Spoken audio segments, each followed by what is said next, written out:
How to log out Instagram from all devices. That's what I will show you in this video. But before we begin, make sure to subscribe to the channel and ring the bell to get notified whenever a new video is uploaded. With that said, let's get started. So the process is very easy and simple. Let's go ahead and see how it's done.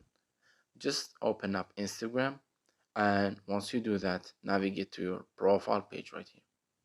Now, once you are here, click on the three lines at the top right corner, then click on Settings and Privacy. And here, click on the Account Center, and from the Account Settings section, click on Password and Security.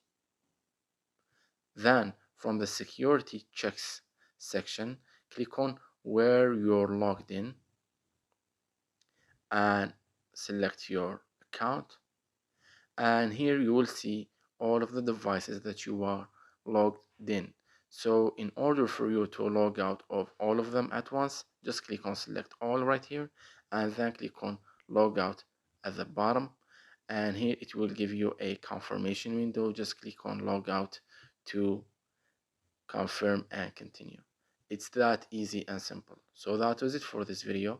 That's how you can log out of Instagram from all devices. If you have any questions, please leave them in the comment section down below. With that said, see you in the next video.